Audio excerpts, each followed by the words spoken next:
नमस्कार, बहुत बहुत स्वागत है आप सभी का। आप देख रहे हैं क्लोजिंग कॉल्स। मैं हूं प्रियंका और मेरे साथ हैं अभिषेक और डिम्पी। तो बाजार में दबाव तो थोड़ा दिखा, इनफैक्ट जितनी भी बढ़त आज सुबह के समय आपको दिख रही थी वो फिसली है, लेकिन एक स्पेस बेहद अच्छा चल रहा है। 15,000 के पास निफ्टी फार्मा इंडेक्स भी पहुंच गया है और आज जिस तरह की तेजी आपको सिप्ला, डिविस लैब और इनफैक्ट औरोबिंदो फार्मा जैसे काउंटर्स मिड कैप स्पेस में दिखा रहे हैं, वो फार्मा के लिए एक बड़ी स्ट्रेंथ का साइन भी जरूर दिख रहे हैं। नंबर्स तो ठीक हुए हैं और साथ ही जिस तरह से सिप्ला ने आगे की गाइडेंस भी अपनी दी है वो बेहद स्ट्रांग है, जिससे कि एक अच्छी विजिबिलिटी, अर्निंग विजिबिलिटी मार्केट को दिख रही है इस पूरे स्पेस पे। लेकिन लेवल्स पर क्या करना होगा? डिम्पी ने एक पोल भी तैयार किया था निफ्टी एक्सपायरी का। डिम्पी, आपका पोल भी क्या यही कह रहा था 19,700 के नीचे स्लिप हुए हैं? अब हम मतलब काफी देर पहले स्लिप हो गए थे। कहां पर लग रही है एक्सपायरी आज? हाँ, देखिए, जो हमने पोल किया था वो यही बात बता रहा था कि 19,600 से लेके 800 के बीच में मेजोरिटी हिस्सा था और छोटा सा पॉइंट और ऊपर आ रहा था। खैर, मैं इस पोल पे आऊँ, एक मिनट के लिए डॉक्टर लाल पैथलैब के नंबर्स को देख लेते हैं क्योंकि नंबर्स काफ़ी इंटरेस्टिंग है और एक बार फिर उसको हम समझ लेंगे। एक बार पहले लाल पैथलैब को ऊपर लेके आइएगा और सारे पॉइंट्स ज़रा नोटिस करते चलिएगा। लाल पैथलैब के मुनाफा जो है वो 58 करोड़ से 84 करोड़ हुआ है और इसका कंसोलिडेटेड अबीटा, जिसको हम कामकाजी मुनाफा कहते हैं, वो करीब 146 करोड़ रुपए के आसपास है, 108 करोड़ से बढ़कर। क्या ये नंबर अच्छे हैं? और अच्छा, एक और पॉइंट, इसने डिविडेंड भी दिया है। इसका 6 रुपया पर शेयर का एक डिविडेंड भी आया है और मैं जिस नंबर्स को देख पा रहा हूँ और अपनी शीट से उसको कंपेयर कर रहा हूँ तो मेरे को तो ये नंबर उतने एक्साइटेड या बहुत ज़्यादा अच्छे या बहुत ज़्यादा ख़राब नहीं लग रहे। मेरे पास मार्जिन्स के नंबर भी आ गए हैं। ये 23% से बढ़कर इनका मार्जिन आया है करीब 27%, तो मार्जिन्स 4% इम्प्रूव हुए हैं और प्रॉफिटेबिलिटी 57 से 82 करोड़ रुपए के आसपास की आई है और 6 रुपये का डिविडेंट आया है। बहुत एक्साइटमेंट नहीं, ऑलरेडी शेयर थोड़ा चला हुआ है, हाँ, बट नंबर्स ख़राब नहीं है। इस हिसाब से आप इसको देख सकते हैं। ये मार्जिन्स के नंबर्स भी हमने नीचे डाल दिए आपके लिए। ये 23 से 27 है, प्रॉफिटेबिलिटी भी आ गई है इसकी और इसका ऑपरेशनल प्रॉफिट्स भी आया है जो कि 120 करोड़ से है 1460 करोड़। तो ऑपरेशनल एफिशिएंसी काफ़ी अच्छी आई है। ये मार्जिन्स के इम्प्रूवमेंट होने के बाद ही बनती है। अगर आप ज़्यादा मार्जिन कमाएंगे ना तो आपको ज़्यादा मेहनत नहीं करनी पड़ेगी, तब आपका कामकाजी मुनाफा बहुत अच्छा आएगा।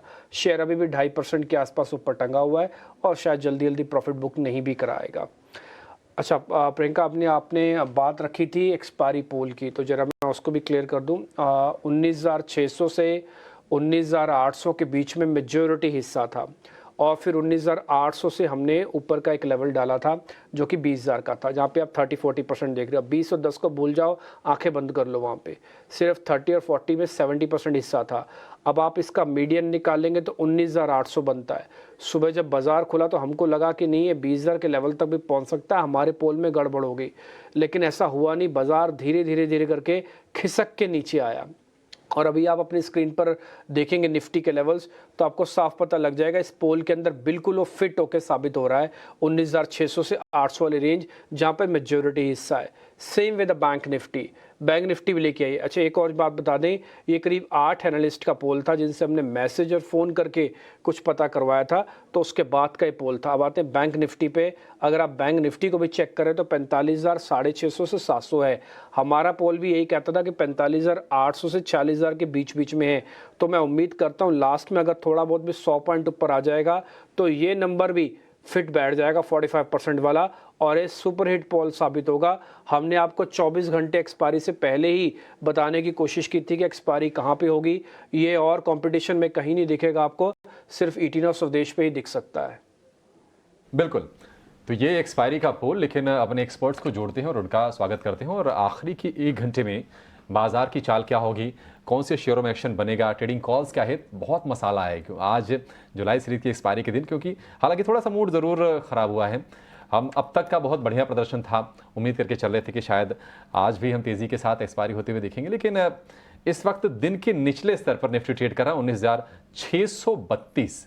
800 का भी स्तर हमने देखा, 867 का, यानी कि दिन के ऊपरी स्तर से अगर देखेंगे प्रियंका, करीब 250 अंक, 230-40 अंक नीचे आ गया निफ्टी। तो माहौल खराब है। और बैंक निफ्टी देखो अभिषेक, 450 पॉइंट नीचे है। इनफैक्ट आप देखिए इस हफ्ते की शुरुआत से बात ही की जा रही थी कि जैसे बैंक से, बड़े बैंक से नंबर्स अच्छे आए तो निफ्टी ज्यादा स्ट्रेंथ बैंक निफ्टी में दिख रही है। आज सिर्फ फार्मा के चलते सेहत थोड़ा सा बेहतर लग रहा है, मतलब निफ्टी बेटर लग रहा है देखने में इंडेक्स को। हालांकि निफ्टी भी कहीं अच्छा बेहतर कहेंगे, ऊपर से तो नीचे आके सारे के सारे इंडेक्स लाल निशान में ट्रेड कर रहे हैं। लेकिन एक्सपर्ट्स का व्यू लेते हैं।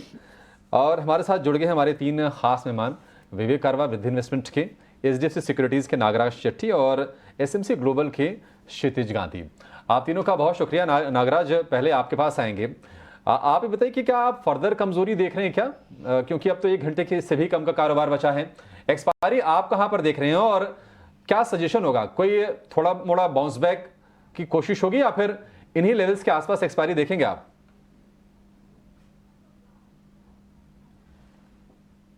या सेलिंग देखने को मिली है लास्ट कई हफ्तों से। इनफैक्ट कई 1-2 महीनों से हम देख रहे थे कि कंटिन्यूस मार्केट में तेजी का माहौल था और शायद ट्रेडर्स जो शार्प डाउन ट्रेंड या डिक्लाइन का जो बात बोली गए थे, लग रहा है मेरे ख्याल से मार्केट ने वो एक बार याद करके लिया। सो अराउंड 19,850 20,000 के आसपास एक स्ट्रॉन्ग रेजिस्टेंस बना हुआ है, हर्डल जोन बना हुआ है अभी, जो आज का गिरावट कहीं ना कहीं एक इंडिकेट करता है कि मार्केट में एक रीजनेबल डाउनवर्ड करेक्शन तो रहेगा। जो higher tops higher bottoms formation so continue है on the daily time frame. On that basis हम कह सकते हैं कि यो आगे वाले दिनों में एक हायर बॉटम फॉर्मेशन बन सकता है। मुझे लगता है कि लास्ट 3 महीनों से एक 20 डे EMA का एक सपोर्ट बना हुआ था, कई 2-3-4 बार ये सपोर्ट के आसपास से एक अच्छा खासा बाउंस दिख रहा था मार्केट में। वही सपोर्ट के आसपास अभी मार्केट स्लाइड हो रहा है। वो 20 day EMA on the daily chart करीब करीब 19,500 की तरफ आ रहा है। मेरे ख्याल से 19,400 19,450 500 के आसपास एक अच्छा सपोर्ट रहेगा। जो बात रही आज का एक्सपायरी का, मेरे ख्याल से काफी गिर चुका है आज, थोड़ा सा कुछ अपसाइड बाउंस आने की गुंजाइश है टुवर्ड्स द एंड। मेरे ख्याल से 19,650 19,680 के आसपास एक एक्सपायरी हो सकता है आज के दिन का। ठीक है, ये तो बात हुई निफ्टी पर। नागराज का एक व्यू। अब एक बार क्षितिज भी हमारे साथ, क्षितिज से समझते हैं। क्षितिज, 19,600 यहाँ से अब एक क्रूशल सपोर्ट है, क्या उसको आप वॉच आउट कर रहे हैं? क्योंकि अभी तक बात यही हो रही थी कि शायद कल की जो एक स्ट्रेंथ थी, जो एक कमबैक किया बाजार ने, लग रहा था शायद स्ट्रेंथ के साइन हो, लेकिन आज ये सरप्राइज मूव दिख रही है। 19,600 को वॉच करेंगे? कौन सा बड़ा सपोर्ट देख रहे हैं आप?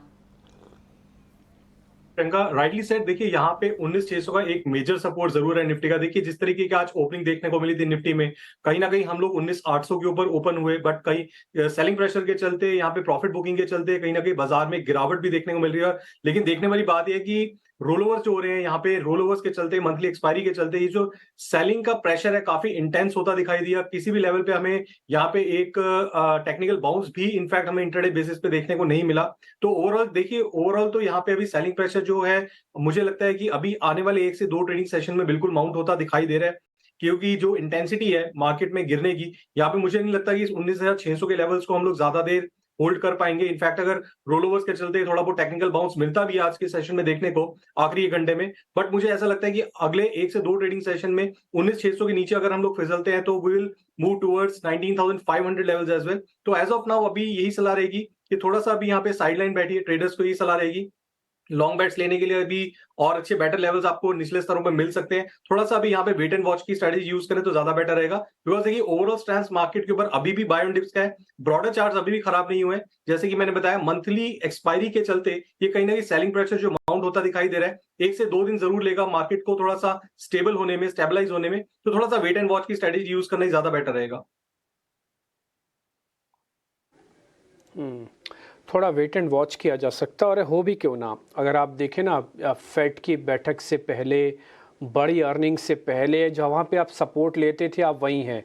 तो उस अर्निंग का क्या हुआ जिस अर्निंग ने मार्केट को डैमेज किया या सपोर्ट किया? उस फेड की बैठक का क्या हुआ जिस बैठक ने मार्केट को सपोर्ट किया? तो मार्केट आज अपने सपोर्ट को टेस्ट करने के लिए जा रहा है।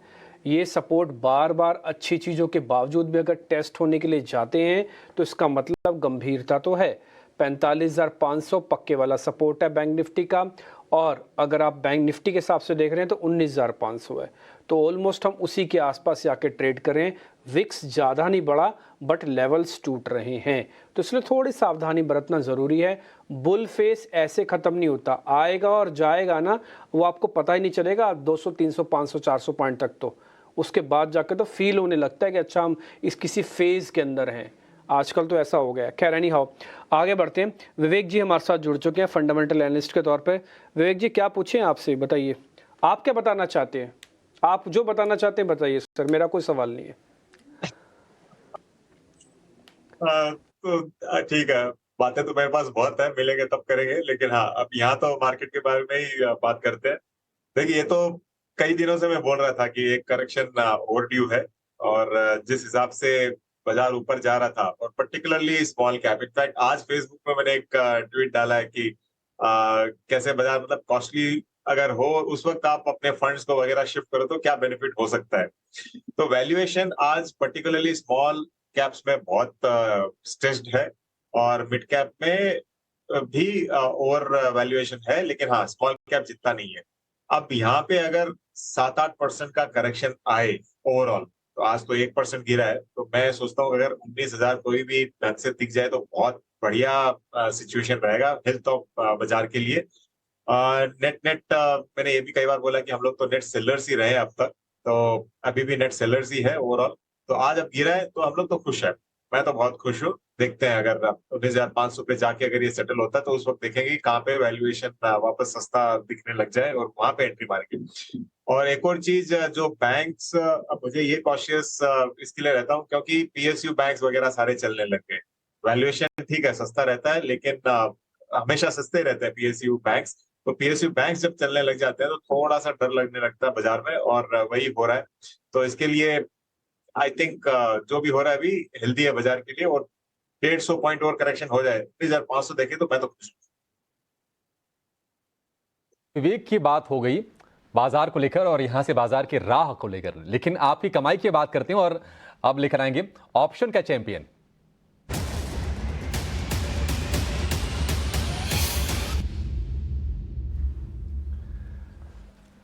और ऑप्शन के चैंपियन लेकर हमारे आज के मेहमान कुश बोहरा जुड़ गए हैं। कुश, बाजार की हालत तो बड़ी देखिए खराब है, एक्सपायरी थोड़ी सी कमजोर नोट पर होने जा रही है, आपको मौके कहां पर दिख रहे हैं, ऑप्शंस में कहां कमाई होगी? जी अभिषेक, सबसे पहले very good afternoon to you and to all the viewers. देखिए, मैं थोड़ी देर पहले जस्ट भी विवेक को भी सुन रहा था। I am in complete agreement कि यहाँ से जो भी ये करेक्शन हम फिलहाल देख रहे हैं ये मार्केट के लिए हेल्दी है। तो मैं यहाँ तो बिल्कुल बाइंग अपॉर्चुनिटीज ही ढूंढूंगा, स्पेशली ऑन द स्टॉक्स जहाँ पे हमने रनअप काफी देख लिया था। लेकिन आज का जो मेरा स्टॉक है वो ऐसा है जिसमें हमने फिलहाल अभी तक कोई करेक्शन नहीं आता हुआ देखा है, and that is Sun Pharma. ये पूरे फार्मा पैक में अच्छी खासी एक बढ़त चल रही है। आज सन फार्मा ने बहुत क्लियर ब्रेकआउट भी दिया है, तो ये जो मोमेंटम है कंटिन्यू रह सकता है। ऑप्शंस डेटा में देखूं तो 1200 तक के जो कॉल ऑप्शंस हैं यहाँ पे एक अच्छा खासा बेस है, तो यहाँ तक का एक क्लियर रन इस स्टॉक को मिल सकता है। और जैसे मैंने बताया, फार्मा सेक्टर में तो एक अपमूव है ही, that is also benefit that the stock can receive. तो यहाँ पे आप एक स्ट्रैटेजी लगाएं जिसे हम कहते हैं बुल कॉल स्प्रेड। यहाँ आप 1140 का कॉल बाय करें for a premium of 37 rupees, और 1200 का कॉल आप सेल करें for a premium of 15 rupees. इस स्ट्रैटेजी में आपका जो मैक्स लॉस है ये हो सकता है 15,400 रुपए का, लेकिन जो मैक्स प्रॉफिट है ये हो सकता है 26,600 रुपए का। तो एक्सपायरी पे सन फार्मा 1200 या उसके ऊपर क्लोज होता है तो 26,600 रुपए का आपका प्रॉफिट हो सकता है। और राइट, सन फार्मा आज वैसे भी सारी फार्मा स्पेस अच्छा चल रहा है, और सन फार्मा में आपको यहाँ से भी एक ब्रेकआउट, इस मूव के बाद भी ब्रेकआउट दिख रहा है, तो एक थोड़ी सी डिफेंसिव बेट की तरफ आपकी ऑप्शन स्ट्रैटेजी है। लेकिन आप स्टॉप लॉस जरूर याद रखें हमारे व्यूवर्स, क्योंकि ऑप्शन ट्रेडिंग रिस्की जरूर होती है। शुक्रिया कुछ ये ट्रेड बताने के लिए। चले वेरी क्विकली हमारे दोनों हमारे जो एक्सपर्ट्स हैं, टेक्निकल एक्सपर्ट्स हैं, उनसे आज के ट्रेड्स भी फटाफट से ले लेते हैं। क्षितिज, जल्दी से बताएं आपकी रिकमेंडेशंस क्या क्या है। बिल्कुल प्रियंका, देखिए there is no doubt today कि आज का दिन बिल्कुल फार्मा काउंटर के नाम रहा है, और इनफैक्ट सुबह से हम लोग फार्मा स्टॉक्स के अंदर अच्छी खासी तेजी बनती देख रही है। देखिए, मार्केट में प्रेशर होने के बावजूद कुछ ऐसे स्टॉक्स है फार्मा काउंटर में से जो अभी भी ब्रेकआउट लेवल्स पे खड़े हैं। तो आज जो दोनों पिक्स रहेंगी, बाय रिकमेंडेशन रहेंगी फार्मा स्पेस में से पहला स्टॉक रहेगा ग्रेन्यूल्स का। स्टॉक रेट कर रहा है लगभग 320 के आसपास। यहाँ पे बड़े कंसोलिडेशन फेज के बाद डेली चार्ट्स पे स्टॉक में एक ब्रेकआउट देखने को मिल रहा है। अपने सभी जो इंपॉर्टेंट मूविंग एवरेजेस है प्राइस उसके ऊपर होल्ड करता दिखाई दे रहा है। मुझे लगता है जो ब्रेकआउट है बिल्कुल कंटिन्यू रहना चाहिए आने वाले सेशंस के अंदर। तो यहाँ पे रिकमेंडेशन रहेगी लॉन्ग बेट लेने की ग्रेन्यूल्स में। ट्रेडिंग स्टॉप लॉस यहाँ पे सुझाऊंगा 309 रुपए के नीचे, 309 रुपए के स्टॉप लॉस के साथ यहाँ पे लॉन्ग बेट की जा सकती है ग्रेन्यूल्स के अंदर। अपसाइड में अगर बात करें टारगेट पोटेंशियल स्टॉक का निकल के आता है 335 तक का, तो ग्रेन्यूल्स के अंदर पहली पिक रहेगी, पहली रिकमेंडेशन रहेगी। दूसरा जो स्टॉक रहेगा again that would be from the pharma counter. Stock का नाम है अजंता फार्मा। स्टॉक में अगेन एक अच्छा खासा लॉन्ग बिल्डअप होता दिखाई दे रहा है, चार्ट्स के ऊपर बड़े ब्रेकआउट्स आते दिखाई दे रहे हैं। स्टॉक ट्रेड कर रहा है लगभग 1565 1567 के जोन में। यहाँ पे ट्रेडिंग स्टॉप लॉस मेंटेन करने की जरूरत है 1510 रुपए के नीचे। थोड़ा सा पोजिशनल व्यू लेके चलेंगे। 1510 रुपए के स्टॉप लॉस के साथ लॉन्ग बेट ली जा सकती है। अपसाइड में मुझे लगता है 1650 तक के लेवल्स स्टॉक के अंदर देखने को मिल सकते हैं। तो दोनों ही बेट फार्मा काउंटर पे रहेगी, अजंता फार्मा एंड ग्रैन्यूल्स। दोनों शेयर फार्मा स्पेस से, लेकिन फार्मा की तेजी बनी क्यों है? सिप्ला के नतीजे अच्छे आए थे, लेकिन उन नतीजों में खास क्या है ये थोड़ी देर में समझेंगे, और इसके अलावा क्या ट्रिगर्स बन रहे हैं ये भी लेकर आएंगे। लेकिन पहले उसके ये जान लेते हैं नागराज की रिकमेंडेशन आज की क्या है, कहां पर वो ट्रेड करने की सलाह दे रहे हैं, जरा बताइए। जी हाँ, मेरा रिकमेंडेशन है small cap banks and PSU banks में एक अच्छा खासा एक सस्टेनेबिलिटी बनी हुई है। कई दिनों से एक अच्छा खासा स्ट्रेंथ बिल्डअप कर रहा था ये स्टॉक्स में। मुझे लगता है कि पीएसयू बैंक या छोटे जो स्मॉल कैप बैंक हैं थोड़ा रेजिलिएंट दिखाएंगे डाउन मार्केट करेक्शन में। मैं देना चाहता हूँ कि COB city union bank by के तरफ एक सिटी यूनियन बैंक चार्टिकली एक लंबा रेंज बाउंड मूवमेंट के फेस में चल रहा था। आज एक उसका अपसाइड ब्रेकआउट देने की कोशिश की है अराउंड 134 135 की, थोड़ा कंसोलिडेट हो रहा है। मेरे ख्याल से अराउंड 134 चल रहा है आज के दिन ये स्टॉक को बाय कर सकते हैं। उसका शॉर्ट टर्म के लिए अपसाइड टारगेट रहेगा अराउंड 140 का, और 131 का स्टॉप लॉस रख सकते हैं। ओके, ठीक है। एक काम और करते हैं, जरा पावर स्टॉक्स तो दिखा सकते हैं, आरईसी और पीएफसी। विवेक सर, एक क्वेश्चन है मेरा आपसे, वो थोड़ा एक फंडामेंटल क्वेश्चन जैसा ही है, वो आरईसी से जुड़ा हुआ है। असल में देश में जब इस कंपनी का गठन किया गया था, ये कहा गया था कि दूर दराज गाँव में जहाँ पर बिजली नहीं है वहाँ पे रूरल इलेक्ट्रिफिकेशन किया जाए, तो उसकी कॉरपोरेशन बना दी गई आरईसी के नाम से। अभी मैं 2 मिनट पहले ही मैंने जस्ट डाटा चेक किया कि इंडिया के दूर दराज एरिया में करीब 95% तक इलेक्ट्रिफिकेशन हो चुका है, यानी कि 5-7% होगा जहाँ पे भी इलेक्ट्रिसिटी नहीं पहुँची, नहीं तो ज़्यादातर पहुँच गई है। अभी इस कंपनी का क्या ऑब्जेक्टिव है? ये आरईसी फिर क्या करेगी? गाँव तो में बिजली पहुँचानी थी, पहुँचा तो दी, फिर क्या करेगी? फ्री क्यों चलता है 8-8%? एमपी जी, ये मतलब बिजनेस बोलते हैं ना कि फॉर एवर अलाइव एंटिटी रहता है, और आप और हम हो नहीं हो, कंपनी चलती रहेगी और बिजनेस मॉडल चेंज होते रहेगा। एक जमाने में आईसीआईसी क्यों बनाया गया था, एचडीएफसी क्यों बनाया गया था, आज क्या है? तो वो सारे के सारे बिजनेस मॉडल ऑटोमेटिकली वक्त के साथ, समय के साथ सब चेंज हो जाएंगे। और आज के दिन एक रीसेंट एग्जांपल अगर ले लो, तो जितने भी पेट्रोल पंप्स है वहां पे आपको दिख जाएगा कि ईवी व्हीकल्स चार्जिंग पॉइंट्स लगना चालू हो गया है। तो आरईसी जिस कारण से बनाया था, अगर वो ऑब्जेक्टिव खत्म भी हो जाता है, तो कंपनी के पास दूसरे ऑप्शंस काफी रहेंगे जहां पे वो लोग एक्सपेंशन वगैरह करेंगे। और एक और चीज है, पावर सेक्टर की डिमांड यहाँ से मल्टीफोल्ड आगे चल के बढ़ेगी। तो एक तो ईवी का है, और बाकी आज आप मतलब व्हाइट गुड्स ले लो वगैरह, ये पेनिट्रेशन इतना नहीं है अभी भी इंडिया में जितना होना चाहिए। तो पावर सेक्टर की डिमांड रहेगी अगले कुछ मे बी 10-15 साल तक, और ये सारी कंपनीज इसके लिए अच्छा करने वाली। तो मेरा तो top pick as a disclosure मेरे होल्डिंग में है, वो है एनटीपीसी। हमने पहले भी बात की है, तो एनटीपीसी बहुत सस्ता लग रहा है, इनफैक्ट कंपैरेटिवली आरईसी से सस्ता लग रहा है, लेकिन आरईसी भी फंडामेंटली बहुत बढ़िया स्टॉक है और वो भी सस्ता लग रहा है। तो लेना चाहिए मेरे हिसाब से दोनों के दोनों पावर स्टॉक्स।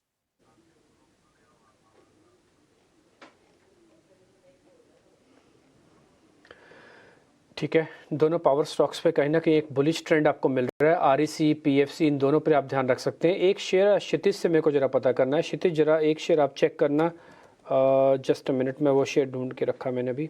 यस, वो शेयर है रेमंड्स। रेमंड्स नई जर्नी पे पहुंच गया है या फिर अभी भी ये और चलेगा अभी? क्योंकि कई दिनों से हम देख पा रहे हैं इसके अंदर स्ट्रॉन्ग मूवमेंट है बैक टू बैक। आप एक काम कर सकते हैं, रेमंड्स का 1 महीने या 3 महीने का चार्ट दिखाइए। क्षितिज फिर बताइएगा आप। बिल्कुल डिम्पल जी, देखिए यहाँ पे रेमंड्स के अगर चार्ट स्ट्रक्चर की बात करें तो काफी ज्यादा पॉजिटिव चार्ट स्ट्रक्चर है। इनफैक्ट हिस्टोरिकली भी अगर मैं बात करूं चार्ट की 3-4 महीने की बात करूं, तो स्टॉक ने यहाँ पे रैली लेनी स्टार्ट करी थी लगभग 1200 के भाव से, और वहां पे स्लो एंड स्टेडली चुपके 1900 रुपए की तरफ मूव कर गया। बट अब यहाँ पे क्वेश्चन है कि क्या यहाँ प्रॉफिट लॉक करने चाहिए या अभी भी स्टॉक के अंदर स्ट्रेंथ है 2000 के लेवल्स को क्रॉस करने की? तो सर मेरा जवाब रहेगा बिल्कुल स्टॉक के अंदर अभी भी बने रहे। आज का जो इनफैक्ट पर्टिकुलरली आज का जो स्टॉक मोमेंटम है, इनफैक्ट यहाँ पे जो long in rise in volumes दिखाई दे रहे हैं with the rise in prices, मुझे लगता है यहाँ पे स्टॉक बहुत ही जल्द 2000 को क्रॉस करने के बाद धीरे धीरे 2050 से 2100 तक के लेवल्स को टेस्ट करने का दमखम रखता है। तो स्टॉक के अंदर बने रहिए, टेक्निकल काफी ज्यादा पॉजिटिव है। इनफैक्ट यहाँ पे अगर पोजिशनली स्टॉक को होल्ड करते हैं तो ज्यादा बेनिफिट रहेगा। शॉर्ट टर्म नजरिए से फिलहाल 2000 का एक साइकोलॉजिकल की रेजिस्टेंस जरूर दिखाई दे रहा है। मिनट पर क्षितिज का ये भी, लेकिन हम फार्मा की चर्चा कर रहे थे क्योंकि फार्मा एकमात्र इंडेक्स में ऐसा स्पेस है जहां पर आपको चमक दिखेगी। बाकी सारे दिए बुझते हुए दिख रहे हैं, लेकिन फार्मा की चमक जो बरकरार है। सिप्ला में करीब करीब 9% के आसपास की तेजी है। अगर हम अरविंदो की बात करें 6% की तेजी वहां पर है। सन फार्मा 2.5% ऊपर है। लेकिन फार्मा में ये तेजी है क्यों, क्या ट्रिगर्स हैं, ये बताने के लिए चलेंगे जानने के लिए अपने सहयोगी सृष्टि के पास चलेंगे। सृष्टि बताइए, फार्मा क्यों तेजी है, क्या ट्रिगर्स हैं यहाँ से? तो फाइनली अब फार्मा की जो सेहत है वो सुधरती हुई नज़र आ रही है, और इसके पीछे की सबसे बड़ी वजह यह है कि जो भी उम्मीदें लगाई जा रही थी कि कंपनीज के प्रदर्शन कैसे रहेंगे, उनसे बेहतर प्रदर्शन किया है और कमेंट्री भी पॉजिटिव साइड में आई है। खास तौर से आपको ध्यान होगा कि हम कई समय से एक अंडर परफॉर्मेंस देख रहे थे इस सेक्टर की, जहाँ पे यूएस से काफ़ी प्रेशर था, जहाँ पे प्राइस इरोजन यानी दवाओं के दाम के जो प्राइजेज़ हैं उन पे काफ़ी कंपटीशन के चलते जो है इनके प्राइजेज़ इन्हें कम करने पड़ रहे थे। पर अब वहाँ से पॉजिटिव कमेंट्री आ रही है कि जिस तरीके का हम प्राइस इरोजन देख रहे थे वो बीती तिमाही थोड़ा कम देखने को मिला, साथ ही उसमें एक सुधार भी हुआ। और जैसा कि हम अपने दर्शकों के लिए ड्रग शॉर्टेजेस की दिक्कतें हाईलाइट कर रहे थे, तो उसके चलते भी भारतीय फार्मा कंपनीज़ को फ़ायदा हुआ है। सिप्ला और डॉक्टर रेड्डीज, ये दो दिग्गज फार्मा कंपनीज़ के नंबर आए हैं और दोनों का ही कहना है कि आने वाले समय में जो यूएस की ग्रोथ है वो इन स्तरों से भी और बेहतर होती हुई दिखेगी, और जो अभी जिस तरीके की प्राइसिंग को लेकर दिक्कतें थी वो नहीं है। सेल्स वॉल्यूम से भी बढ़ोतरी हुई है, तो वॉल्यूम का भी एक पुश मिला है। अब भारतीय बाजारों की बात करें तो यहाँ पे भी उम्मीद से बेहतर प्रदर्शन देखने को मिला है, और खास तौर से सिप्ला के केस में, जहाँ पे अगर हम देखें तो उनकी डबल डिजिट में ग्रोथ देखने को मिली है। और कुछ जो है यूएस की अगर हम बात करें तो कुछ जेनरिक दवाएं हैं जिनका दिवालिया निकल चुका है, जिसके लिए ड्रग शॉर्टेजेस हो रही हैं। तो ऑल इन ऑल अगर हम देखें तो भारतीय और यूएस बाजार काफ़ी पॉजिटिव साउंड कर रहे हैं। डॉक्टर रेड्डीज के नतीजों पे आए तो यहाँ पे उनके रशिया कारोबार से काफ़ी अच्छा पुश मिला है। तो जो पूरा जोग्राफिकल सेटअप है वो काफ़ी पॉजिटिव हो रहा है फार्मा कंपनीज के लिए। पर अब वैल्यूएशंस की बात करते हैं कि क्या ये स्टॉक्स अभी भी सस्ते दिखते हैं वैल्यूएशन फ्रंट पे। तो आप देखेंगे सन फार्मा, डॉक्टर रेड्डीज, सिप्ला, ये तीन दिग्गज हैं जो कि अपने 5 साल के एवरेज के वैल्यूएशन से भी कम फिलहाल ट्रेड कर रहे हैं। तो इनके वैल्यूएशन फिलहाल सस्ते देखने को मिल रहे हैं। बट इसके बजाय औरोबिंदो फार्मा और लुपिन, इनमें भी साल की शुरुआत से लेकर एक ज़बरदस्त रनअप हमने देखा है, पर ये फिलहाल महंगे वैल्यूएशंस पे ट्रेड कर रहे हैं। पर ओवरऑल जो कमेंट्री आ रही है वो फार्मा के लिए फिलहाल तो पॉजिटिव है। शुक्रिया सृष्टि। तो कमेंट्री पॉजिटिव है फार्मा के लिए, और जो बड़े दिग्गज हैं फार्मा सेक्टर के, वैल्यूएशन के हिसाब से भी अब ये सस्ते हैं। लेकिन क्या आपको इन्हें खरीदना है? क्या अभी और तेजी होगी? क्योंकि ये सभी के सभी शेयर 52 हफ्ते की ऊंचाई पर ट्रेड कर रहे हैं। क्या एक करेक्शन का वेट करना चाहिए? ये सब कुछ समझेंगे, लेकिन उसके पहले लॉरस लैब्स के नतीजे आ गए हैं। आय 1539 करोड़ से घटकर 1182 करोड़ रुपए। तो आय के मोर्चे पर थोड़ा कमजोर प्रदर्शन, और मुनाफे के आंकड़ों पर नजर रहेगी, और 3% शेयर इस वक्त कमजोर है। तो बाकी आंकड़ों का इंतजार करते हैं, एक बार पूरे आंकड़े आ जाने देते हैं, उसके बाद इस पर आपके लिए अपने एक्सपर्ट से व्यू समझेंगे। भी आए हैं लॉरस लैब के नंबर्स में आप देखें तो आय घटी है, मार्जिन भी घटे। मार्जिन तो आते रह गए हैं बेटा, मार्जिन लगभग 29% से ज़्यादा 29% के आसपास थे और वहाँ से घटकर सिर्फ 14% रह गए हैं। आय में लगभग 400 करोड़ का वहाँ पर एक गैप दिख रहा है, गैप डाउन दिख रहा है। और किस वजह से ये, इसकी डिटेल्स में निकाल कर लाएंगे। लेकिन लॉरस लैब इस वक्त 2% नीचे और शार्पली रिएक्ट भी कर रहा है काउंटर। एक बार क्विकली चेक करते हैं आज आप फार्मा स्पेस में इतनी अच्छी मूव है, 15,000 तो फार्मा इंडेक्स ने टच किया है कितने महीनों के बाद। क्षितिज, लॉरस लैब, क्या ये नीचे के लेवल्स और पॉसिबल हैं? डाउनसाइड कितना खुलता हुआ दिख रहा है? अभी तो 2% नीचे है। बिल्कुल प्रियंका, देखिए यहाँ पे आज हम लोगों ने देखा कि फार्मा स्पेस के अंदर एक अच्छी खासी तेजी बनती दिखाई दे रही है। बट ओवरऑल यहाँ पे नतीजों के चलते लॉरस लैब में एक चार्ट्स के ऊपर मुझे ब्रेकडाउन आता दिखाई दे रहा है। स्टॉक का भाव है 335 337 के आसपास यहाँ पे ट्रेड कर रहा है। जो स्टॉक ने ब्रेकडाउन दिया है वो दिया है 340 रुपए के नीचे। अगर यहाँ पे देखिए टेक्निकली बात करें तो मुझे लगता है जो आज ब्रेकडाउन दिया है स्टॉक में, ये सेलिंग प्रेशर बिल्कुल कंटिन्यू रहना चाहिए आने वाले सेशन में। तो फिलहाल ये सलाह रहेगी कि अभी हम लोग बाकी फार्मा स्पेस में तेजी देखने के बाद भी लॉरस लैब में इनफैक्ट यहाँ पे तेजी की कोई पोजीशन फिलहाल के लिए ना बनाएं, बिकॉज मुझे लगता है यहाँ पे अभी जो सेलिंग प्रेशर है 320 325 की तरफ मूव करता दिखाई दे सकता है। तो फिलहाल के लिए सलाह रहेगी स्टॉक से साइडलाइन बना के रखें तो ज्यादा बेहतर रहेगा। अच्छा खासा वॉल्यूम भी था इनफैक्ट आज आप देखें तो इसमें बात भी की जा रही थी कि कल तक तो बहुत अच्छा एक्शन था, इंटरेस्ट बहुत बना हुआ था एचएनआई और डीनाइस का, लेकिन ये जिस तरह के नंबर्स आए अभिषेक, कुछ तो फिशी लग रहा है। थोड़ा सा वेट हाँ, करना होगा because- कि क्या कुछ निकल के आता है। प्रॉफिट आप देखें 25 करोड़ रह गया सिर्फ। मे बी कुछ वन टाइम हो One-off प्रियंका, होगा, हाँ। क्योंकि आप ये देखिए कि स्टॉक रिकवर कर रहा है। अभी हम इसको 2-2.5% सिर्फ आधा नीचे देख percent रहे थे, है, आधे बहुत परसेंट के clear आसपास recover की है। कमी रह गई है। तो अच्छा रिकवर किया, 328 किलो बनाया था और अब 341 के आसपास आ गया है। इंतजार तो करते थे कि हरे निशान हर में निशान में आ गया। इंतजार करते हैं, कोई डिटेल्स आ जाएंगे भी प्रेस कोई रिलीज डिटेल तो में। है, उसके बाद इस पर व्यू भी लेंगे। लेकिन हम ये देख रहे हैं कि आज महिंद्रा एंड महिंद्रा जिस लेवल पर खुला, उसके बाद थोड़ा सा रिकवर करने की कोशिश हुई, लेकिन अभी भी 6 से 7% के आसपास की गिरावट है और निफ्टी का टॉप लूजर है। दरअसल आरबीएल बैंक में एमएनएम के हिस्सा खरीद को बाजार ने पसंद नहीं किया है और इस डील के कारण अब ये गिरावट दिख रही है। ज्यादा जानकारी के साथ हमारे सहयोगी हर्ष जुड़ गए हैं। हर्ष, 400 करोड़ रुपए के आसपास की ये डील 3.5% की, मार्केट कैप की बात करें तो 11,500 करोड़ रुपए इसमें साफ हो गए। थोड़ा सा ना ये अटपटा जरूर लग रहा है सुनने में, बट हकीकत यही है। आप ये बताइए कि क्या जानकारी आपके पास है इसको लेकर। राइट, महिंद्रा ने आरबीएल बैंक में एक 3.5% का स्टेक खरीदा है। अराउंड 420 करोड़ के आसपास का दाम दिया है 3.5% के लिए। और ये जब मैं वैल्यूएशन में डालता हूँ तो सब 200 का प्राइस आता है आरबीएल बैंक का। अब of course RBL bank almost 20 to 25% higher move हुआ है वो पॉइंट से। तो अब वो स्टेक अराउंड 500 करोड़ के आसपास का वैल्यू है। अब जब लार्जर पिक्चर देखते हैं तो महिंद्रा एंड महिंद्रा ने कुछ रैशनल तो नहीं दिया ये 3.5% स्टेक खरीदने का, पर कहते हैं कि अगर आरबीआई का अप्रूवल आए तो वो शायद से कंसिडर करेंगे कि ये स्टेक 3.5% से 9.99% तक बढ़ा दे। इसका नतीजा ये हुआ है कि आरबीएल बैंक का स्टॉक ऑफ कोर्स ऊपर चला गया है आज, और महिंद्रा एंड महिंद्रा का स्टॉक पे थोड़ा प्रेशर आ गया है, क्योंकि इसका रैशनल क्या है ये जानना काफ़ी ज़रूरी है शेयर होल्डर्स को। तो उस दौरान ये सारे मूवमेंट स्टॉक प्राइसेस पे। ठीक है, तो ये दिक्कत एमएनएम में हम प्रॉब्लम देख रहे हैं।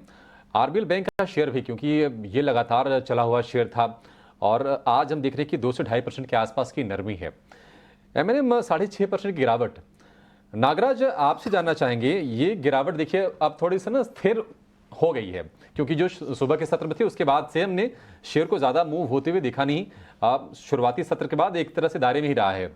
एमएनएम में आप क्या लोअर लेवल पर बाय करेंगे या फिर कंपनी की तरफ से कोई क्लैरिफिकेशन, कुछ और फर्दर कोई अपडेट आए उसके बाद कोई व्यू बनाएंगे?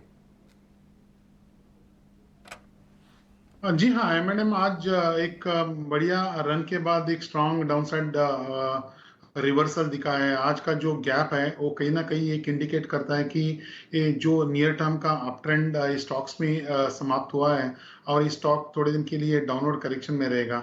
मेरे ख्याल से इधर से जो भी अपसाइड जो बाउंस रहेगा वो 1500 के आसपास एक हर्डल रहेगा, उधर से वापस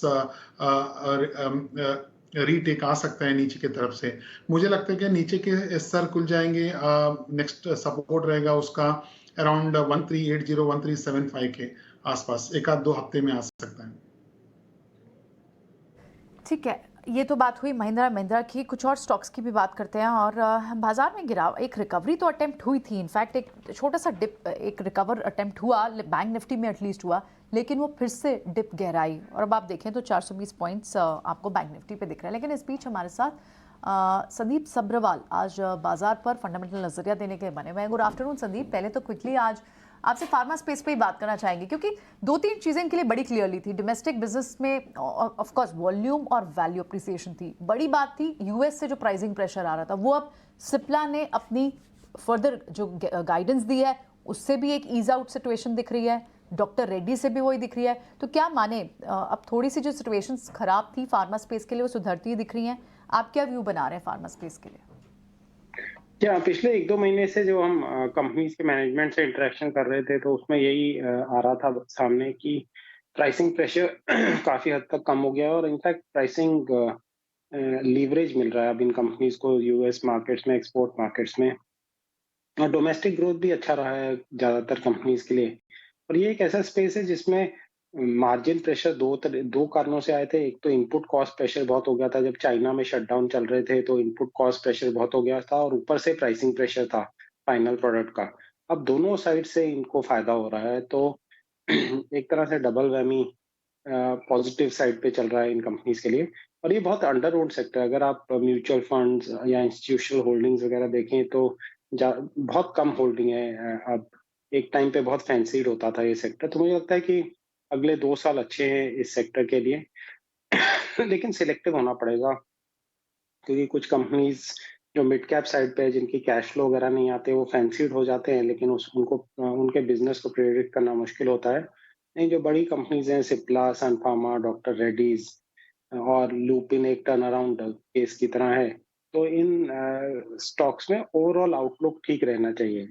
वॉलेटिलिटी जरूर रहेगी, जब स्टॉक्स बहुत चढ़ेंगे तो कुछ करेक्शन भी आएगा, लेकिन डायरेक्शनली अगले 1-2 साल अच्छे लगते हैं।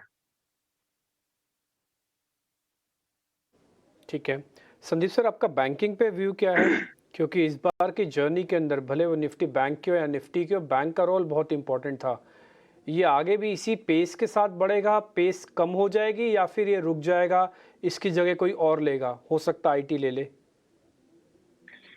देखिए, पेस कम होने के चांसेस इस समय ज्यादा हैं, क्योंकि आईटी को टेक ओवर करने का चांसेस कम है। फार्मा का ओवरऑल साइज बहुत छोटा है आईटी या फाइनेंशियल्स के हिसाब से, तो वो टेक ओवर एक तरह से नहीं कर सकते। तो फाइनेंशियल्स हमें पता है कि बहुत अच्छा परफॉर्मेंस आया, फिर बहुत ओवर ओन्ड सेक्टर है कि सब लोगों के पास बहुत भर भर के फाइनेंशियल स्टॉक्स पड़े हैं। तो उस तरह से जब मार्केट एक स्तर पे पहुंच जाता है जहां से नियर टर्म अपसाइड कम हो जाता है, तो फाइनेंशियल्स में इस तरह की वॉलेटिलिटी बढ़ जाती है। लेकिन बड़े बैंक्स जैसे आईसीआईसीआई हो गया या फिर एचडीएफसी हो गया या एक्सिस बैंक में भी अगर थोड़ी करेक्शन आती है, तो ये बैंक्स मुझे लगता है कि रिलेटिवली सेफ ऑप्शंस हैं लॉन्ग टर्म इन्वेस्टर्स के लिए। ऑलराइट संदीप, आप हमारे साथ बने हुए, request you to be stay back with us. एक लॉरस लैब पे जो अभी रिजल्ट्स आया उसमें ऐसा क्या था कि हमने मुनाफा भी जो है उनका 25 करोड़ की तरफ घटते हुए देखा, और लेकिन शार्प रिएक्शन के बाद स्टॉक एक बार रिकवर भी हुआ है। डिटेल्स सारी की सारी एनालाइज करके सृष्टि लेकर आई हैं, हमें जुड़ गई है हमारे साथ। सृष्टि, बताएं लॉरस लैब के रिजल्ट्स में क्या कुछ की डिटेल्स निकल के आई हैं? तो देखिए, सबसे पहले एक जो रिएक्शन हमने देखा जहाँ पे स्टॉक में एक शार्प डिप आया 2 से 3% का, वो नंबर्स के फ्रंट पे था, पर जिस तरीके का आउटलुक दिया है कंपनी ने वो सपोर्टिव है, जिसके चलते एक स्टॉक में रिकवरी भी आपने देखी है। पर पहले इन आंकड़ों की बात करें जो कि मार्केट की उम्मीद से बेहद कमज़ोर नतीजे आए हैं लॉरस लैब के, आपको बता दें, क्योंकि मार्केट इस बार अच्छे नतीजों की उम्मीद कर रहा था। सुबह से ही हम फार्मा में भी तेज़ी देख रहे थे, पर इस बार लॉरस लैब की अगर हम आय देखें तो वो साल दर साल 23% घटती हुई नजर आई है। मुनाफे में 90% की यहाँ पे गिरावट देखने को मिली है, जिसके किसी भी एनालिस्ट ने इतनी उम्मीद नहीं की थी। इसके अलावा मार्जिन्स जो कि इस बार 20% के आसपास अनुमान लगा रहे थे कि रहने चाहिए, 14.1%, मतलब 600 बेसिस पॉइंट से भी कम के कंपनी ने मार्जिन्स दर्ज किए हैं। तो हर पैमाने पे एक डिसअपॉइंटमेंट देखने को मिली है। और साथ ही साथ कंपनी ने अपने अगर एफडीएफ बिजनेस की बात करें तो वहाँ पे एक सीक्वेंशियल डिक्लाइन देखा है। अगर जेनरिक्स एपीआई बिजनेस की बात करें तो वहाँ पे भी उन्होंने बताया है कि सीक्वेंशली उनका जो बिजनेस है 16% गिरता हुआ नजर आया है। और इनके एआरवी सेगमेंट से इस बार उम्मीद थी कि थोड़ा पिकअप जरूर आएगा, वो भी होते हुए नहीं दिखा है। तो ये सारे फैक्टर्स जो हैं जो कि निराशाजनक जरूर है, पर आगे की जो गाइडेंस है उस पर कंपनी स्टिक करती हुई नजर आई है। जहाँ पे अगर हम देखें तो कंपनी का ये कहना है कि जो सेल्स आउटलुक है सीडीएमओ में वो रिकवरी देख रहे हैं, खासतौर से सेकेंड हाफ में। जेनरिक्स में भी उनका कहना है कि वो नए नए मार्केट्स में जा रहे हैं और की प्रोडक्ट्स अप्रूवल मिलने की उम्मीद है उनको, खासतौर से उनके एआरवी सेगमेंट में। बायो सेगमेंट में भी वो रैंप अप कर रहे हैं नई कैपेसिटीज़ के साथ। वित्तीय वर्ष 2024 के लिए 1000 करोड़ का उन्होंने केपेक्स प्लान किया है। पर साथ ही साथ उन्होंने बताया है कि अभी भी जो प्राइस हेडविंड्स हैं एपीआई को लेके, एआरवी को लेके, एफडीएफ सेगमेंट को लेके, वहाँ पे वो बरकरार है। तो जो गाइडेंस है उनकी FY24 के लिए या आउटलुक है वो पॉजिटिव दिख रहा है लॉरस लैब के लिए, और इसी के लिए हमने स्टॉक में एक थोड़ी सी रिकवरी निचले स्तरों से ज़रूर देखी है। लॉरस लैब नतीजे कमज़ोर ज़रूर हैं, लेकिन जो आउटलुक है और कंपनी ने FY24 में 1000 करोड़ रुपए के निवेश के बारे में जानकारी दी है, इससे शेयर को सपोर्ट मिल रहा है। इस बीच ACC के नतीजे आ गए हैं, इसका इंतजार था हमें। 1% के शेयर में तेजी है, मुनाफा आया है 464 करोड़ पर, जो कि पिछली बार से ये डबल है। बाकी आंकड़ों का इंतजार है, लेकिन शेयर में जरूर हम 1% के आसपास के मूव्स देख रहे हैं, वो भी तब जबकि बाजार कमजोर है। सीमेंट शेयरों में हम इस हफ्ते तेज़ी देख भी रहे थे। एससीसी की बात करें तो इस वक्त ये दिन की ऊंचाई पर ट्रेड कर रहा है और पिछले 4-5 सत्र से शेयर में लगातार तेज़ी है। हम इसमें 1750 के भाव से लगातार बढ़िया मोमेंटम देख रहे हैं। 1950 रुपये के आसपास का भाव हो गया है, तो मुनाफे का आंकड़ा तो आ गया है, लेकिन आगे इसमें वॉल्यूम के आंकड़े कैसे निकल के आते हैं, आय किस तरह की है, ये सारी चीज़ें इस पर नज़र रहेगी। एक बार जरा डिम्पी के पास चलते हैं, उन्होंने शायद जानकारी और निकाली है। आय 4460 करोड़ से बढ़कर 5201 करोड़ रुपए, ये आय का नंबर है। तो आय के फ्रंट पर और मुनाफे के फ्रंट पर ये नंबर ठीक ठाक लग रहे हैं। डिम्पी, आपके पास कोई और जानकारी है? हाँ, 2 नंबर आपने बता दी, 2 मैं बता देता हूँ। इसका कामकाजी मुनाफा और मार्जिन्स वो भी आ गए हैं मेरे पास। जो मार्जिन्स के नंबर आए हैं वो आए हैं करीब 14.5%। सीमेंट वाली कंपनी 14.5% मार्जिन लेके आए। आपको ध्यान है सिप्ला के मार्जिन कल हमने बताए थे 22% के आसपास आए हैं। एक सीमेंट कंपनीज के 14.5% के मार्जिन हैं। मार्केट का एस्टिमेटेड था करीब 11.5% के मार्जिन आएंगे, जो कि बड़े हैं 9.5% से। तो मार्जिन्स बहुत ही शानदार बढ़े हैं और मेरे को लग रहा है कि लॉजिस्टिक कॉस्ट का बहुत बड़ा बेनिफिट इनके पास आया होगा, क्योंकि बिजली की दरें कहीं खास कम नहीं हुई है। बट हाँ, जो पेट्रोल डीजल के दाम एक स्टेबिलिटी के साथ रहे हैं, वो शायद इस बार के क्वार्टरली नंबर्स में अच्छे आए हैं और इस बार इनका टॉप लाइन भी अच्छा बढ़ा हुआ है, तो टिपिकली वो मार्जिन्स में आ जाता है। दूसरा, इनका जो EBITDA जिसको हम कामकाजी कहते हैं वो भी अच्छा आया हुआ है। वो है मेरे पास 7,500 करोड़ का और एस्टिमेटेड था करीब 5600 करोड़ का, यानी कि 2000 करोड़ वहाँ से भी ज़्यादा हैं। तो सीमेंट के अंदर ऑलरेडी रोल ओवर काफ़ी अच्छा है, नंबर्स काफ़ी अच्छे आए हैं।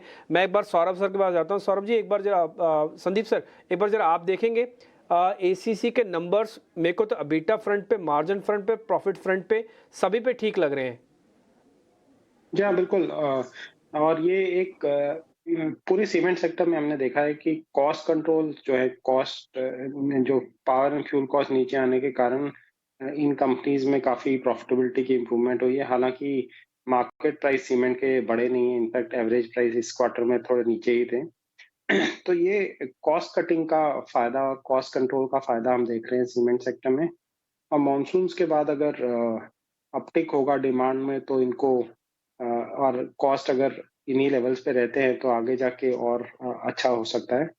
लेकिन सीमेंट स्टॉक्स में एक तरह से चढ़े भी काफ़ी हैं, तो वैल्यूएशन वाइज, क्योंकि एक कमोडिटी सेक्टर है तो वैल्यूएशन वाइज इतने सस्ते नहीं है। मुझे लगता है कि कंपनीज में डाउनसाइड कम है लेकिन अपसाइड भी कम है इन लेवल्स से। चलिए, ये तो रहा ACC पे रिएक्शन। हम देख रहे हैं कि लोअर लेवल से थोड़ी सी रिकवरी कोशिश जरूर हो रही है।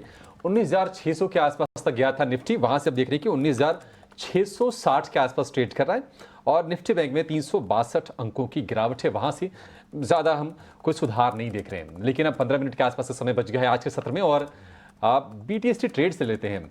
नागराज, शुरुआत आपसे करेंगे। बताइए, अब कौन से शेयर आप BTST करने की सलाह देंगे या फिर STABT, जो भी आपके पास शेयर हो?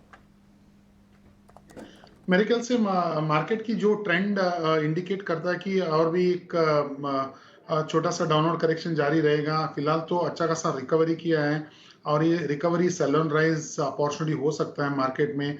अराउंड 19,700-750 के आसपास एक स्ट्रॉन्ग रेजिस्टेंस बना हुआ है, उधर से वापस निफ्टी रिवर्स कर सकता है। वो एक्शन में मैं कहना चाहूँगा कि मार्केट में शॉर्ट साइड रहने का एक अच्छा खासा एक इंडिकेशन या ट्रेड मिल सकता है। जो रिकवरी दिया है मार्केट में 50-60 पॉइंट का नीचे दर में, मेरे ख्याल से ऊपर के लेवल पे एक अराउंड 30-40 पॉइंट के आसपास एक शॉर्ट के लिए, निफ्टी के लिए एक अपॉर्चुनिटी बनेगा, सेल ऑन राइज अपॉर्चुनिटी बन सकता है। और काफ़ी स्टॉक्स भी, even mid cap IT stocks में भी आज अच्छा खासा वीकनेस देख सकते हैं और टॉप रिवर्सल पैटर्न भी फॉर्मेशन हो रहा है। उसमें मैं एक स्टॉक देना चाहूँगा, IEX। आप चार्टिकली देखोगे IEX एक शार्प गिरावट के बाद, जो न्यूज बेस्ड गिरावट के बाद एक रेंज बाउंड मूवमेंट में था, आज वापस वो रेंज बाउंड का एक डाउन साइड ब्रेकआउट देने की कोशिश की है। करीब 120 तक आसपास ट्रेड हो रहा है। उसका नेक्स्ट सपोर्ट रहेगा अराउंड 112-13 के आसपास। ठीक है, तो आईईएक्स को आप सेल करने की राय दे रहे हैं। आईईएक्स का एक कंपटीशन इंटेंसिटी बढ़ रही है, उस वजह से भी प्रेशर आ रहा है अभिषेक इस पे। अगर आपने वो न्यूज़ देखी हो, बिल्कुल, जो नए कॉन्ट्रैक्ट्स मिल रहे हैं अभी तक दूसरे तरह से मोनोपोली competition बिजनेस थी एक platform तरह से का। इनकी, हाँ। तो वहाँ पे गवर्नमेंट के रूल्स और रेगुलेशंस की वजह से उस दिन 10% टूटा था, उसके बाद से प्रेशर, और आप देखें तब से रिकवर नहीं हुआ है स्टॉक और उसी बैंड के नीचे गया। 3.5% का आज रिएक्शन और फर्दर सेल शॉर्ट कॉल्स यहाँ पर इनिशिएट किए हैं नागराज ने। क्षितिज से भी समझते हैं। क्षितिज, आपके कैरी फॉरवर्ड ट्रेड्स क्या है?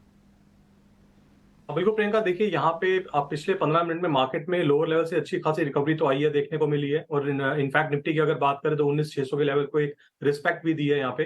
देखिए यहाँ पे अगर भारतीय बाजारों की बात करें, थोड़ा सा मुझे लगता है यहाँ पे थोड़ा रेंज में फंसेगा इंडेक्स की बात करें पर्टिकुलरली। लेकिन जो मेरा व्यू रहेगा वो अगेन बाय ऑन डिप्स की स्ट्रेटेजी को यूज करूंगा। तो पहली पिक रहेगी, दोनों ही इनफैक्ट अगर मेरे को रिकमेंडेशन देनी है तो मैं बीटीएसटी को यहाँ पे थोड़ा सा कॉन्फिडेंस दिखाऊंगा बीटीएसटी ट्रेड्स पे। पहला ट्रेड रहेगा भारती एयरटेल का। स्टॉक ट्रेड कर रहा है लगभग 895 के लगभग। यहाँ पे मुझे लगता है यहाँ पे जिस तरीके का चार्ट स्ट्रक्चर स्टॉक ने बनाया हुआ है, अपने फ्रेश ब्रेकआउट की तरफ यहाँ पे पॉइंट आउट कर रहा है। और इनफैक्ट मार्केट में जिस तरीके की यहाँ पे वीकनेस दिखी है उसके अगेंस्ट स्टॉक ने अच्छी खासी स्ट्रेंथ दिखाई है और आधे प्रतिशत के गेन्स के साथ यहाँ ट्रेड कर रहा है। तो बीटीएसटी ट्रेड सलाह दूंगा भारतीय एयरटेल में लेने के लिए। ट्रेडिंग स्टॉप लॉस मेंटेन करने की जरूरत है 884 के नीचे। अपसाइड में मुझे लगता है 910 से 915 तक के लेवल्स स्टॉक के अंदर दिखने चाहिए आने वाले सेशन में। दूसरा जो स्टॉक रहेगा वो रहेगा रियलिटी काउंटर में से। रियलिटी काउंटर का जो दिग्गज है डीएलएफ, अगर उसकी बात करें स्टॉक की, तो स्टॉक लगभग अपने डेज हाई के आसपास ट्रेड कर रहा है। और इनफैक्ट सुबह से ही हम लोगों ने फार्मा के साथ साथ रियलिटी स्पेस में अच्छी खासी तेजी आती दिखाई दी है। तो यहाँ पे डीएलएफ के अंदर सलाह रहेगी पोजीशन को एज अ बीटीएसटी कैरी करने की। स्टॉक जैसे कि मैंने बताया डेज हाई के आसपास ट्रेड कर रहा है, तो यहाँ पे लॉन्ग बेट लेने की सलाह रहेगी। करंट लेवल से स्टॉप लॉस सुझाऊंगा 500 रुपए के नीचे। 500 रुपए के स्टॉप लॉस के साथ यहाँ पे लॉन्ग बेट ली जा सकती है। ऊपरी स्तरों पे मुझे लगता है 524 से 525 तक के लेवल स्टॉक के अंदर देखने को मिल सकते हैं। तो भारतीय एयरटेल और डीएलएफ के ऊपर नजर बना के रखेंगे एज अ बीटीएसटी। भारतीय एयरटेल और डीएलएफ भारतीय में 900 से ऊपर के लक्ष्य और डीएलएफ के लिए लक्ष्य है 525 रुपए का।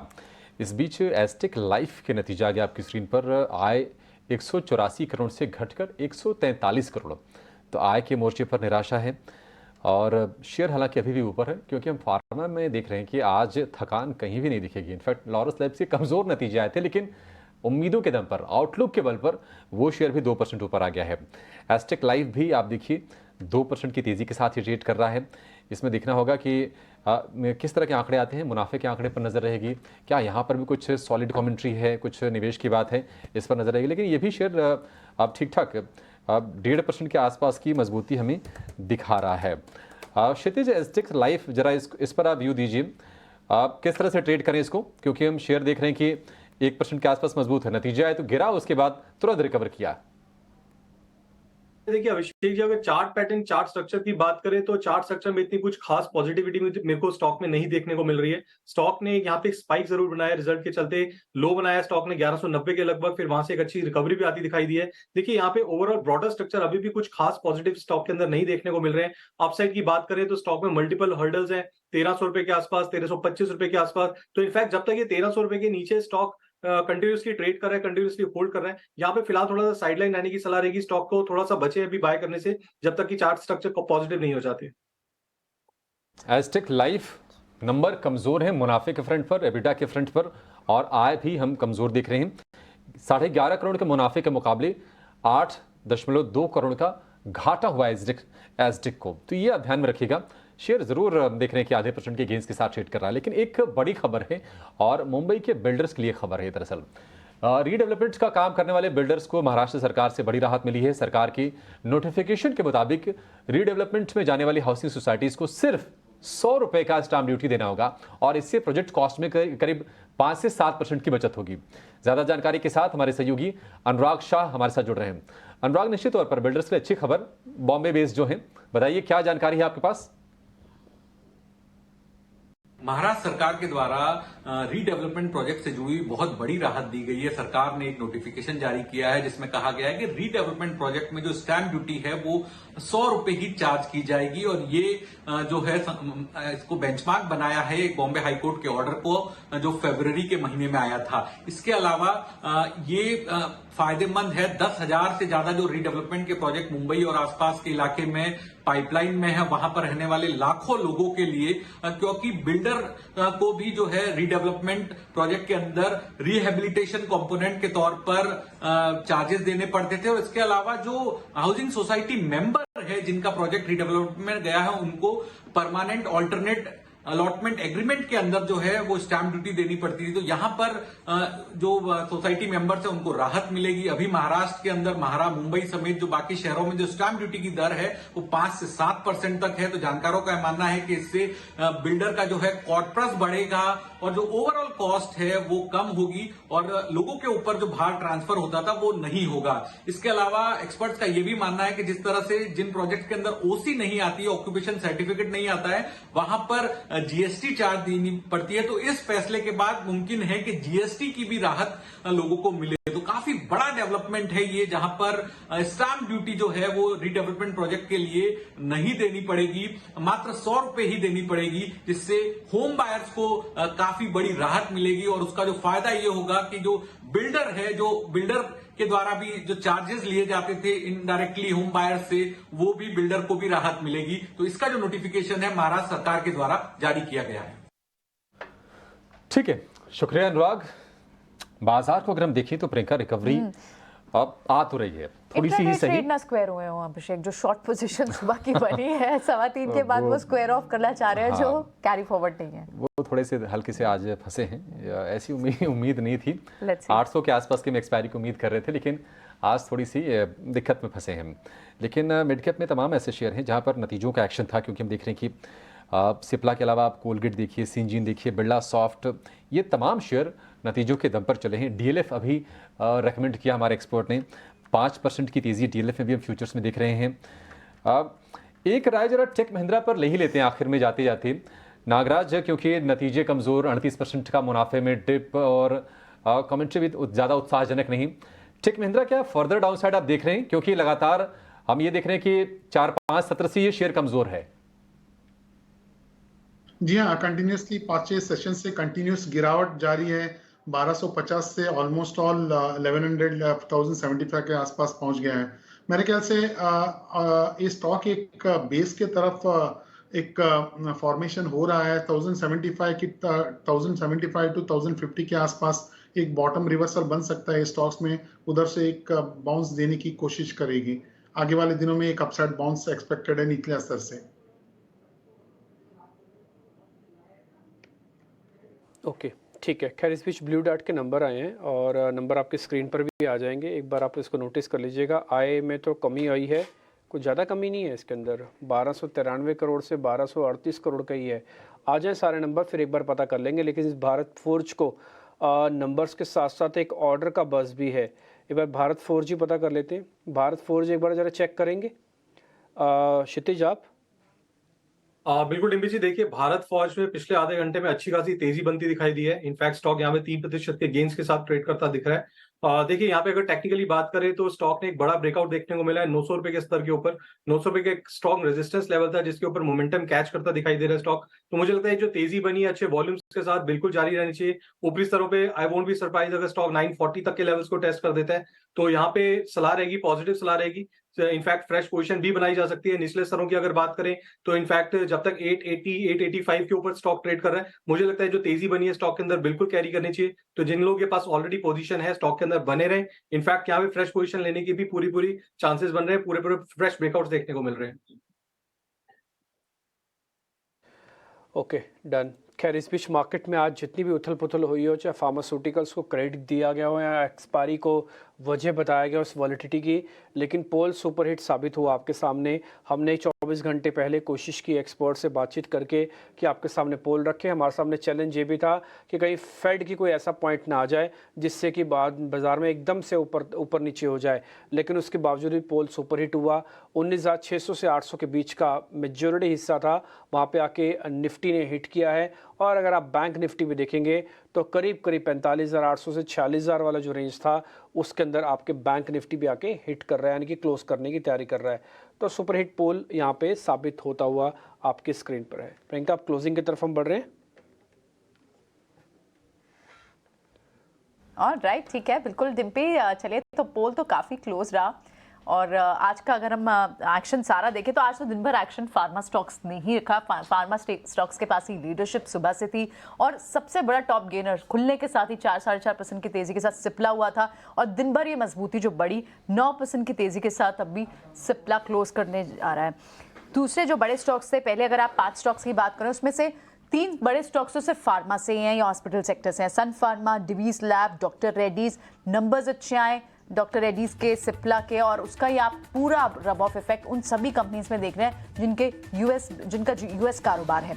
अदरवाइज ऑल्सो फार्मा स्पेस में आज अच्छी मूव है और वही मूव आपको सिर्फ लार्ज कैप में नहीं, फार्मा में, औरोबिंदो फार्मा जैसे स्टॉक्स में दिख रही है। सिंजीन के अच्छे नंबर्स आए, वहां से भी आपको वो स्ट्रेंथ दिखाई दे रही है। तो ये तो बड़ा एक लीडरशिप जहां से आई वो। दूसरा सेक्टर जो आज और पिछले 3-4 दिनों से आप स्ट्रेंथ में देख भी रहे हैं, कोई बहुत बड़ी बढ़त नहीं थी लेकिन मेटल से सपोर्ट तो पूरा है। हिंडाल्को जैसे काउंटर्स हो, टाटा स्टील जैसे काउंटर्स हो, वहां पर मूव है। और इसके अलावा इंश्योरेंस काउंटर्स में, लाइफ इंश्योरेंस काउंटर्स में HDFC लाइफ भी वापस आए। कल थोड़ा कमजोर था लेकिन अब वो वापस आए, HDFC लाइफ, SBI लाइफ। और ऑटो स्टॉक्स के कुछ स्टॉक्स में टाटा मोटर्स, जिसमें कल भी मूव थी, DVR की न्यूज आई उसके बाद, लेकिन आज भी टाटा मोटर्स जैसे स्टॉक्स में स्ट्रेंथ थी। और IT के स्टॉक्स भी अब वीक होना बंद हो गए हैं। इन्फोसिस आप देखें तो 1350 के ऊपर आ चुका है। ऐसे अगर आप वीक जो काउंटर्स हैं उनमें आज महिंद्रा पे क्लियरली जो RBL में स्टेक आज जितने भी शेयरों महिंद्रा लगा है ना, सारे कमजोर है। पूरा महिंद्रा ग्रुप कमजोर है, आप यानी महिंद्रा, M&M टेक, महिंद्रा लाइफ स्पेस, महिंद्रा लॉजिस्टिक्स, महिंद्रा हॉलिडेज, सारे के सारे शेयर कमजोर हैं। कहते हैं कि सेंटिमेंटल जो आप रब ऑफ की बात कर रही हैं, हाँ, उनमें भी आए ये रब ऑफ उसमें दिख रहा है। चलिए ठीक है, बिल्कुल। और ऐसे ही दूसरे जो स्टॉक्स हैं जहाँ नंबर्स थोड़े वीक हैं, देखिए बाजार वहां पर रिएक्ट करा। टाटा कंज्यूमर नंबर्स खैर इतने बुरे नहीं थे लेकिन अब जब एक वीकनेस है पूरे बाजार में ओवरऑल तो आपको वहां पर भी दिख रही है। Bajaj finance, in fact Bajaj finance आप देखें ना अभिषेक, वो इतना वीक नहीं हुआ सुबह भी, क्योंकि इन्होंने जो अपनी नेट NPA की जो गाइडेंस दी है ना, वो बाजार को पसंद आई है। अभी भी आप देखें तो फ्लैट बंद हो रहा है बजाज फाइनेंस, जबकि बैंक्स वीक है, फाइनेंस काउंटर्स वीक है। लेकिन बजाज फाइनेंस मुझे अलग दिख रहा है, यहाँ 2% गिरावट के साथ दिख रहा है। मुझे स्क्रीन पे दिख रहा है 2% है। ओके, यहाँ पर फिर कुछ मेरे एंड पे कुछ गड़बड़ आ रहा है क्योंकि मुझे तो फ्लैट दिखाई दे रहा है यहाँ पर। लेकिन ये एक बड़ा ट्रिगर था जिसकी वजह से सुबह आपको एक रिकवरी दिख रही थी ओवरऑल। सो आज एक वीक ट्रेड रहा और हम 19,600 को लेकर बड़े सपोर्ट को बचा के जा रहे हैं। कंजम्पशन में थोड़ा सा प्रॉब्लम रहा क्योंकि नेस्ले की जो वॉल्यूम ग्रोथ के जो नंबर्स आए वो अनुमान से कमजोर आए और उसने भी थोड़ा माहौल ख़राब करने का काम किया। ब्रिटानिया, टाटा कंज्यूमर के शेयरों में भी हमने कमजोरी देखी। लेकिन जो पोल हमने आपके सामने रखा था, डिम्पी ने आपको बताया था कि 19,600 से 800 की जो रेंज थी, उस रेंज के बिल्कुल बीचों बीच 19,700 के आसपास के आज जुलाई सीरीज की एक्सपायरी हुई है। निफ्टी बैंक 250 अंक कमजोर, 40,000 के थोड़ा सा नीचे आके ये बंद हुआ है। लेकिन आप कहीं जाइएगा नहीं, एक छोटा सा ब्रेक लेंगे और ब्रेक के बाद हम आपको कराएंगे कल की तैयारी। हमारे सहयोगी मनीष जुड़ेंगे आपके साथ। नमस्कार। नमस्कार।